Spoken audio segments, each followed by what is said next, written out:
Sabi ko ako, di ako loyal. Po, Yes, kasi faithful ako, hindi loyal. Huge difference. sa pagkakasabi niyo po, parang being loyal is not a good thing. Sinasabi ko lang, I don't want to be called loyal. I'm more than loyal. I'm faithful. Alam mo yun, loyal is a person na medyo naaalog pa. Napapatingin pa sa iba, medyo na-attract, nakikipaglandian, medyo marupok. Loyal, dun siya sa girlfriend niya. At the end of the day, medyo tapat lang, hindi todo. Ah, ano po yung todo?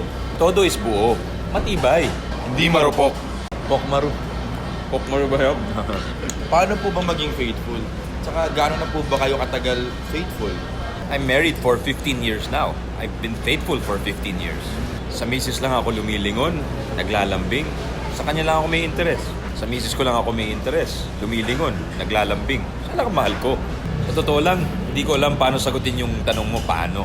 Paano maging faithful? Well, naisip ko kung di ako magiging faithful, paano ako mabubuhay kung wala siya? Ang komplikado naman. Hindi ha. Pag mahal mo, madali lang maging tapat. Ano man ang mangyari, baliktarin mo man, ang taong tapat, tapat. Spelling nga ng tapat, baliktarin mo, tapat pa rin. Kaya dito, loyal ka sa almusal, tumitingin ka sa maraming ulam, pero faithful ka sa sinangag. Faithful is exclusive. Yun lang, siya lang. Kasi wala namang may gustong at the end of the day lang sila. Ako, Tutsi, my wife, she'll always be my one whole day.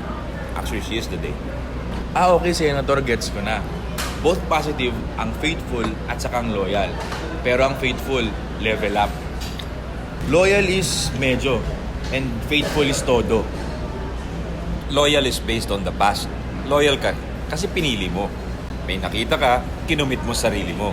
Faithful is about the future. Hindi ka lang nag-base sa nangyari. Gusto mo marami pang mangyari. At kahit anong mangyari, nandyan ka. Mahirap po maging faithful Kapag gwapo ka, kapag maraming maganda. kapag naloko ka na. Niloko ka ng ex mo. Kaya niribon mo yung laging Well, kung niloko ka, wala ka pa rin lisensya manloko ng iba o manakit. Be loyal to your idea of love, but be faithful to your character as a person. Kapag nagmahal ka ulit, lagi mong tandaan tong almusal na to. Loyal at the end of the day. Tapos faithful every day. Loyal, kada araw. Faithful, araw-araw.